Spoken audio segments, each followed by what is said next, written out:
Assalamu alaikum. Welcome to Deep Root Solutions. Today, let's talk takfir. It's getting increasingly common online to see shuyukh and da'is either directly or indirectly calling out various teachers and people within the Ummah for takfir, for kufar, for being deviants, for being apostates and people of bid'ah and all kinds. They're so, hypocrites. There's so many names. It's like a whole lexicon of dark names to call people. It's really disheartening. As a revert, I see these things going on, and it's like there are so many different levels to calling somebody out like this. And its impact upon not just the scholars and the scholarly expression, but upon the Ummah as a whole, upon the students of these various teachers, upon those who have taken benefit from them, including reverts and born Muslims. It also has a reverberation and a reverberatory impact upon non-Muslims, those who are sympathetic to Islam, interested in Islam, as well as those who are who have a bone to pick with Islam, or who are very concerned about Islam, or worse, that actually consider like the Ummah to be an enemy and Islam to be an antichrist system that is hell-bent on taking over the world and conquering the world and enslaving huge swaths of it. And that's a different video. But for now, let's go on and just discuss what are some of the real ramifications of making these accusations and whatnot, engaging in this fitna, because this is straight up fitna. And it's super unhealthy. Like, the Ummah is already a devastated, broken community. Like full on, spiritually impoverished, with a very damaged spiritual immune system. There are massive cancerous growths within the Ummah, mind viruses, so to speak. We're quite debilitated. People, they think about like the humiliation and degradation of the Ummah purely in, sometimes in purely political terms. Oh, we don't have a caliphate. And, the caliphate would fix everything, and then Sharia would fix all the problems. And it's all this group's fault or that group's fault. It's like, the fall of the Muslims to the Mongols was, connected to, the Sufis and the Turuk, according to some, like to leaving off sunnahs, to Bid'ah, etc. We had all kinds of problems that arose during, leading up into the Mongol era and beyond. And then after that, we still have some golden ages. And then in more modern times, we've got people that are pointing the finger and blaming people all around. We still see finger pointing very prevalent in the Ummah. And, you don't have to dig very deep to find many examples of scholars and thinkers in various areas within the Ummah, some within the Islamic sciences, some within the broader realm of arts and sciences. Many people have been imprisoned and tortured and disrespected and faced tremendous loss for being accused of various things, being labeled in numerous ways. Now we are seeing, I've seen people, you don't have to look very far online to see well-respected callers and scholars that have called people out for called them all these dirty names. And then we've seen real-world ramifications. We've seen home invasions. We've seen all kinds of really ugly behaviors. To call somebody, this is related to the apostasy issue as well, and something that we need to carefully consider. I would say that for the apostasy issue, we, like, because it always involves kind of this um, cluster of um, blasphemy, apostasy, treason, are all kind of lumped together along with many of those other dirty terms.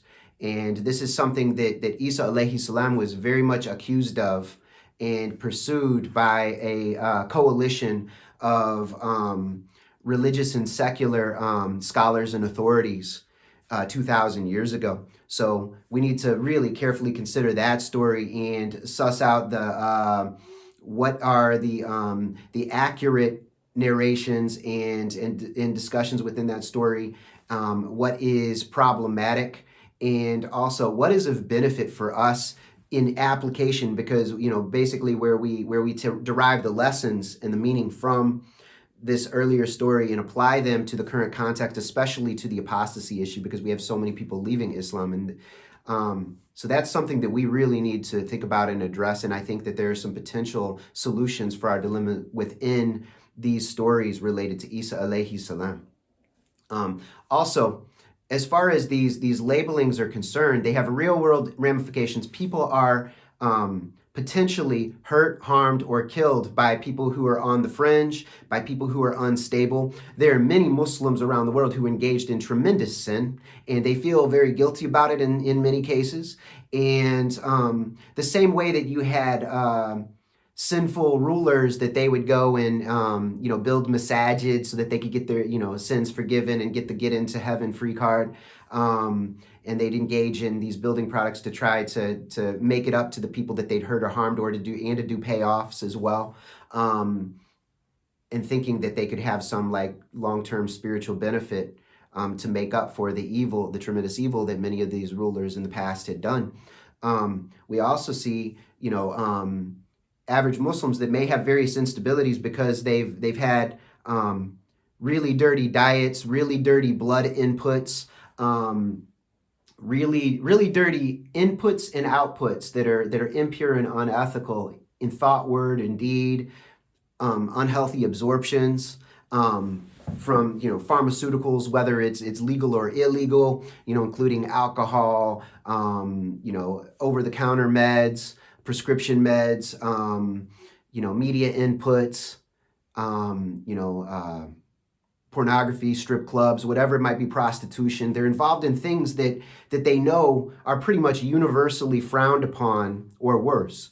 And then they hear scholars and callers like that are labeling somebody in a very dirty way, and then they think that they might actually get some heavenly benefit by handling business because there is no caliphate in place. There's no it's like, and they feel like, well, the state's not doing anything about it, so they're going to go ahead and act in this manner. And there have been fringe people who have said that these kind of ugly behaviors are acceptable, these criminal behaviors.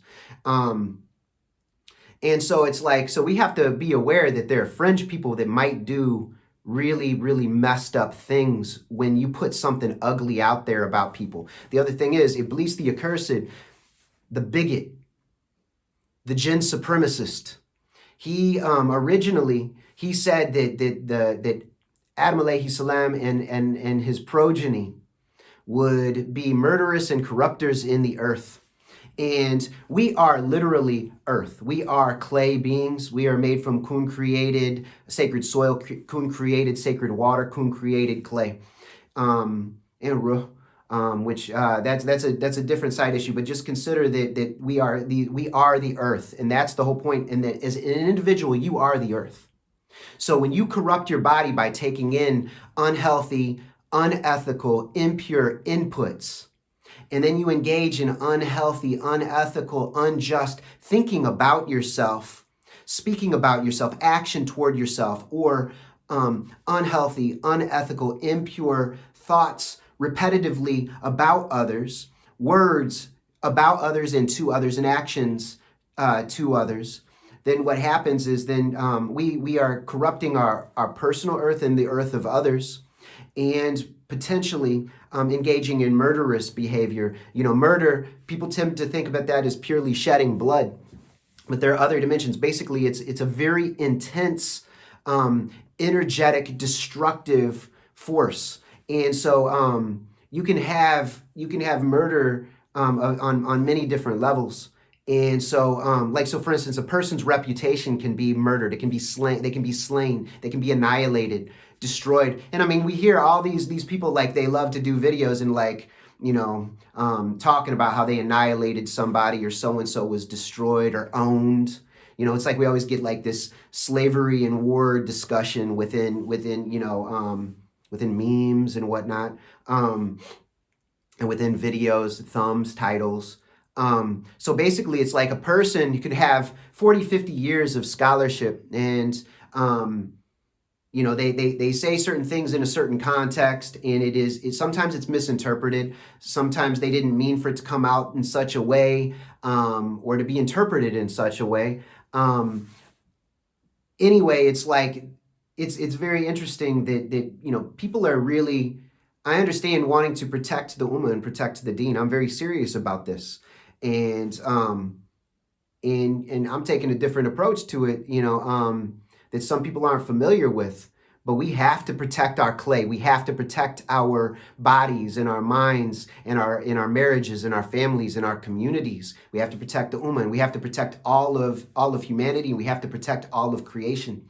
And this is very, very serious. And so when people are engaged in these really ugly, dirty words, attacking one another, they're not just attacking that person, potentially physically bringing physical harm upon them in various ways. They're also potentially murdering and destroying his or her reputation, their livelihood, which then impacts other people in their family and their circles.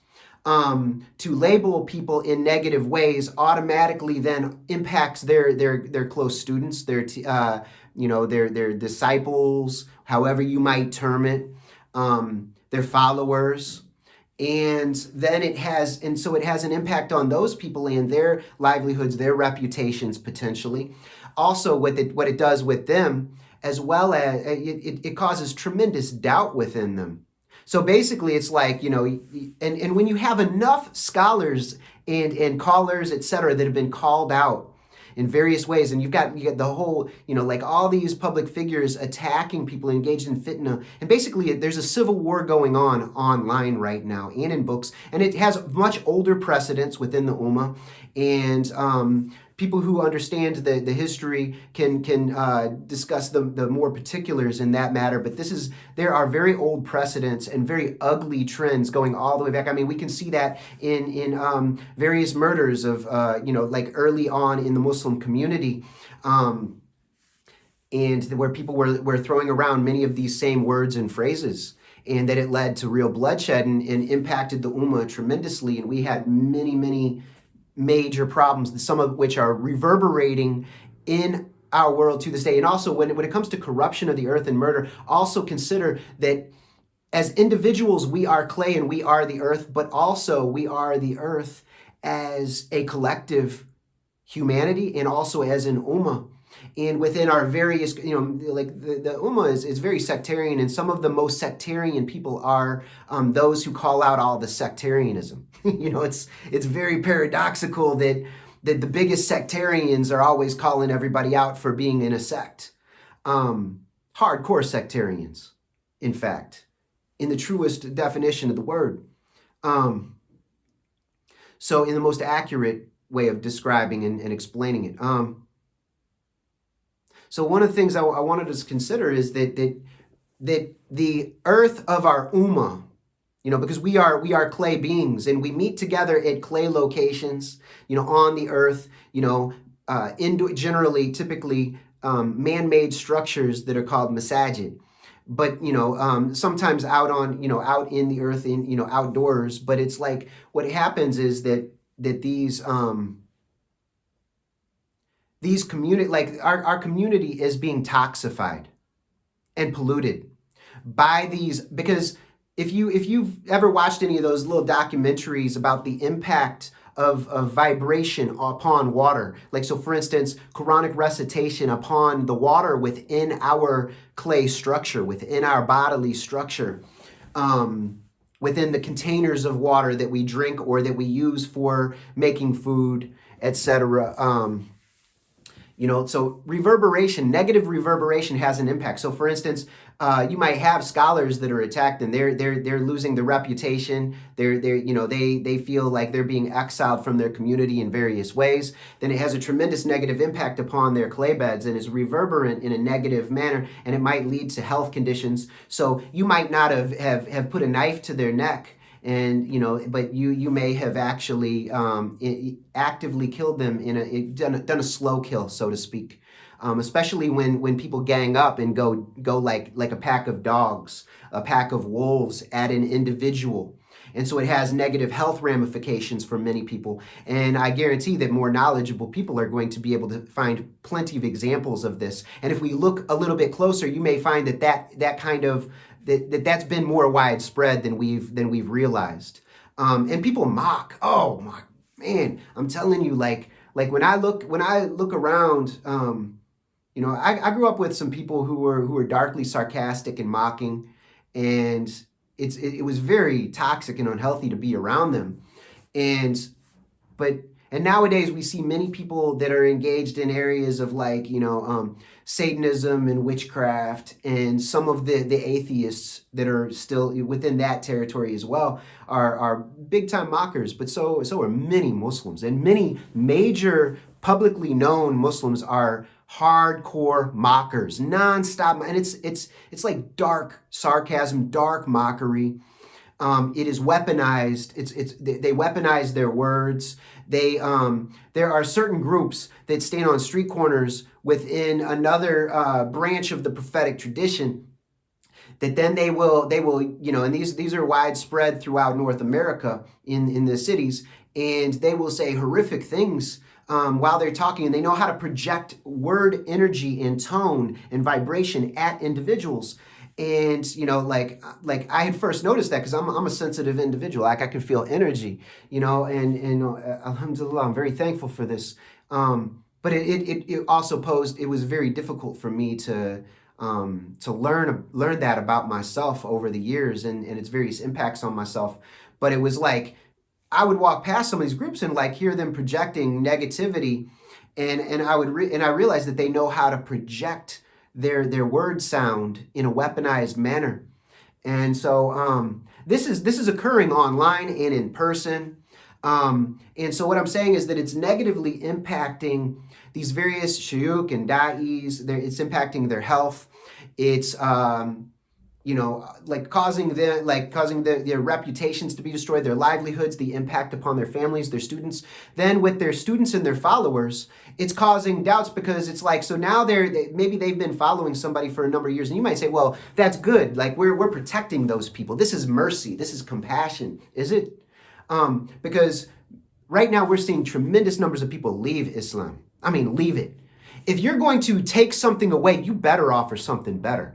Are you offering something better? If you're offering spiritual impoverishment that has no transformative impact, if you're offering dirty water to people, then it's a problem. So in relationship to the followers and the students, I want us to consider the reverts and the potential reverts. Because what happens is then, so say there's a teacher, a sheikh, a teacher, an ustad, that is influential in somebody from around the world. They've heard this person's lectures through tapes, through CDs, through videos, online, and they've taken tremendous benefit from this individual or these individuals, and then they see all the dirty names, and they've reverted. Now, this is causing them to question so many things about themselves and what they've seen to be true. And it would be one thing if it was just one or two people. But what happens is this is so pervasive that literally every major teacher has come under such severe attack. And a lot of the people that are known for being full-hearted, critical-minded individuals have come under serious attack. So this is really pulling the rug from underneath the reverts and the born Muslims who may have not had a proper Islamic foundation, and then they learned from these teachers and took benefit, and they decided they were going to pray 5 times a day, etc. So what's happening is this is causing tremendous doubt among the Ummah. The reverts, the born Muslims who are coming back in, people who've taken benefit from these teachings. And like I said, it's not just like it's one teacher or 2 teachers. It's literally widespread, like, so many of the major teachers, and especially if they happen to be more expansive thinkers, and they're considering data sets from various ways and applying various methodologies, then to try to solve problems on behalf of the Ummah to bring us out of this dilemma, then they get attacked in it's very, very intense. I mean, I've been in some of these groups on WhatsApp and Telegram that it's such a toxic environment where you see people just going at so many of the shayukh, so many of the da'is, and it's super, super unhealthy. Like anybody who makes a video online gets attacked. And this is just from the Muslims. We're not even talking the non-Muslims who have issues with Islam. So consider that the reverts, the born Muslims who've taken benefit, they're negatively impacted. This could have negative health impacts upon them as well, and make them feel more and more separated from the Ummah, and more separated, like maybe where they feel like they need to withdraw into private practice and be exiled from the community. Maybe they feel like they're put into exile. They're traumatized intensively. And maybe to the point where they get to where they realize, these people that are rule followers are very unethical. They're very mean-spirited. It's like, and then they start seeing other negativities present within Islamic expressions, things that are called Islam, and they have big problems with it, and maybe they need to walk away. And maybe they even feel obligated to speak out about it. And I've noticed that some of the people the ex-Muslims actually are very Muslim. In kind of some overviews in their approaches. They take the ethics very seriously, the approaches. A number of the ex-Muslims are quite ethical in the way that they approach things and think about things, and many of them actually have adab in how they much better than some of the people they're dealing with. And so that's a different discussion as well. But I want us to then consider not only the impacts upon the scholars, their health, their livelihoods, their students, their followers, the reverts who have taken benefit, the born Muslims who've taken benefit. It's basically like the rugs being pulled out from underneath people, and then we have no ground to stand on, because you're like, oh yeah, so you have the form of Islam, you have the true expression, right? Then you need real proof of right guidance. Like we shouldn't see any of the sunan of the shayateen manifesting within you, period. The sunan of the shayateen is manifested if we can see arrogance in you, if we can see conceit in you, if we can see mockery and dark sarcasm in you. I mean, everybody is sarcastic from time to time. There's a difference between joking around and having a little bit of sarcasm and being darkly sarcastic, especially when it is a repetitive, habitual pattern that becomes evident to those who observe and read the outer and the inner signs and read reality in an accurate manner. As we should, as people of Iqra, we should read the outer and the inner. We should read everything, all the labels on all everything that we take into our body. But we should read the labels on the individuals and listen to the things they tell us about themselves. And then it is real disheartening to watch these same mockers and everything being called the lions of Islam and, etc. All these, it's bizarre how lost the Muslimin are. And we need to heal the Ummah. We need to be made whole. We need to be rectified. We need to be purified. Holistic, individual, and collective Toba and Tazkiyah are essential because we're facing genocide. We are facing extinction. And the 3 World Wars letter, in other events, they lay out how Christianity, Islam are to be annihilated. And a lot of that is going to be by agents and people within the communities that will do the damage. And these agents, they don't have to actually have actively joined a brotherhood or something like that. Just by cultivating the nafs that incites the selfish expression, the nafs that incites to evil, then they can be an agent of evil. And then they begin justifying unethical, impure behaviors with religious terminology. And basically they wear the cloak, of the religious garb, the cloaking of the sheep, of the people, of the Ummah, but really they're ravenous wolves. You know, they're serpents in the grass. But I think that the wolf imagery is appropriate because I consider them to be the true dog tribe. They're the Sufyani, and they're present amongst us. And there's a whole historical expression of this. And I'm sure that some people that are people of heart and reason and who have a knowledge of the history can start to pull these threadings together, and we'll see what I'm speaking of because it's real. The wolves in sheep's clothing are present. They are the dogs. Dogs are just domesticated wolves, and they have many of the same characteristics. And then they do many things in order to receive. They will be loyal to their master in exchange for material benefit and for emotional connection, for a sense of belonging and protection and benefit. And they're on leashes, which also it's similar to puppeteering. It's like they're on puppet strings, and so their masters often are the worst of the wolves. Or perhaps those are vampires and cannibals from a certain perspective, eating the flesh of our brothers and sisters, drinking their life essence, corrupting their clay beds, murdering their reputations.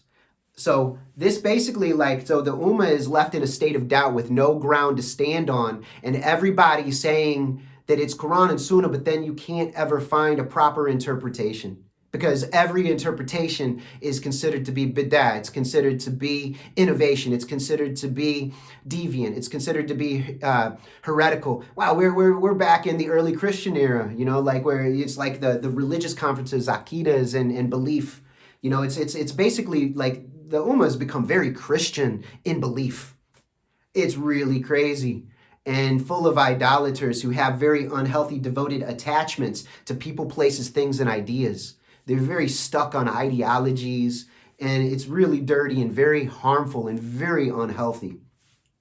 Also, just before I finish this off, I just wanted to bring up that this also, if somebody is interested in Islam, they go on and they start watching these videos and reading through the comments. It is not only off-putting, but it might push them in the opposite direction where then they become an enemy of the Ummah because they see, wow, these people are disgusting. They are unethical. They are corrupt. They're mockers. They're worse than, I see problems within my Christian community, sure, but my Christian community doesn't behave like this. I see problems within my Buddhist or my Hindu community or whatever. It's like, or they might be in the atheistic group and be, seeing the,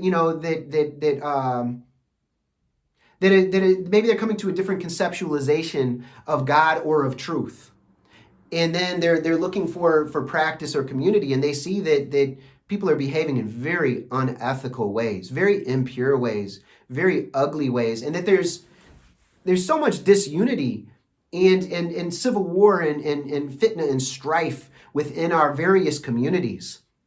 And we're not even talking about tension between ethnic groups or within ethnic groups. It's very, very pervasive, and outsiders are seeing this, and they're often disgusted. It's off-putting. They don't want anything to do with it. So maybe they take some benefit from Islam and then apply it to whatever tradition they have, and they're just trying to make their way through it, living like Hanifs, like an ethical monotheist. But then they reject the community experience because they see it as this is dangerous. That people are behaving in dangerous ways. And there are potential long-term ramifications. So you've got the people who are interested in Islam. It's off-putting to see the comments and see the videos. And then when you get to people who are critically assessing Islam for intellectual interest, academic interest, then they're seeing all the problems. And perhaps they're using Islam as a way to think about religiosity. And then maybe it strengthens an argument against religiosity for them.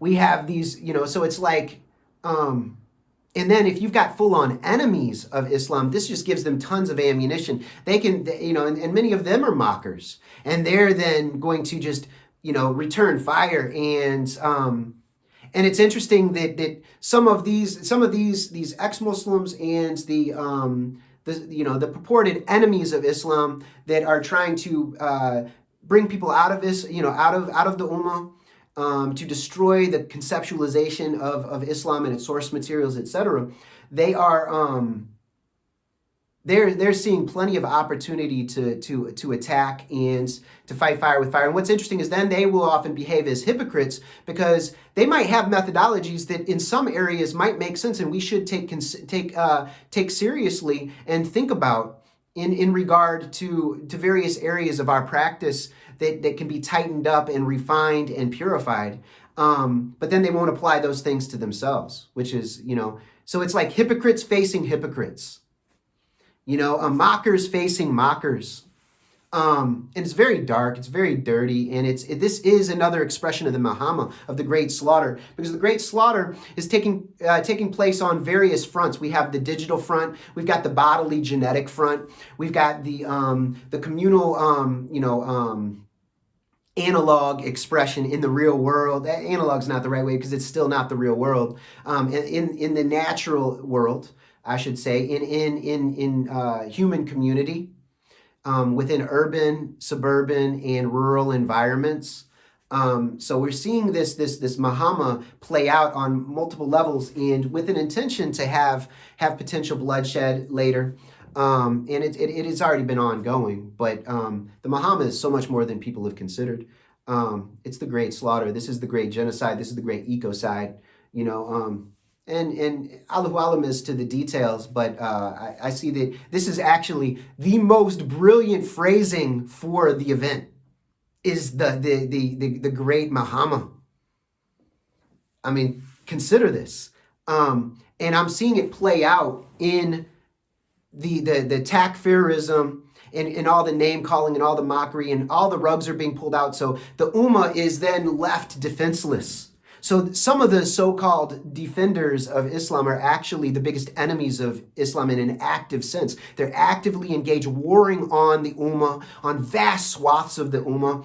If you've got people that are, they're attacking, and we've seen this happen throughout history where madhabs were attacking madhabs, where, various gangs out there fighting and imprisoning scholars and, attacking Sufis and Shia. And I mean, we've seen persecution within our own communities back to the very beginning.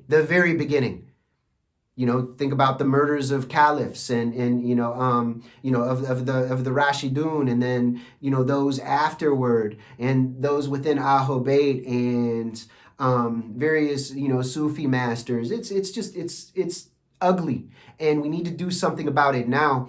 Through a holistic, individual and collective Toba and Tazkiyah process. Because we're dealing with the Mahama, we have to get the signals clear from Allah. So we have to go egoless flow state, which is tawakkul, where we become selfless and dissolve our attachments to our unhealthy attachments to false conceptualizations of people, places, things, and ideas. That's idolatry. We need to free ourselves from idolatry. We need to protect ourselves because we are in the times of Malhama, and this warring is super unhealthy and it needs to end. Within the community, it is ridiculously unhealthy. People are exposing themselves. They're really, really showing themselves, and I'm saying that it is not only impacting, it's impacting the scholarly circles and their disciples and their followers. It's impacting reverts and potential reverts. It's impacting born Muslims who have never established themselves in the deen or that are now questioning the deen. And many people are leaving Islam. And what I would argue is they're not necessarily leaving Islam, they're leaving the Ummah. This is another conversation that's related, but I want us to consider that we are in very dangerous times. This is a digital and real world expression of the Malhama. The battlefront is worldwide. The whole world is the battlefront. It's where the war is taking place. A bird cannot fly the length of the battlefield before falling dead to the earth.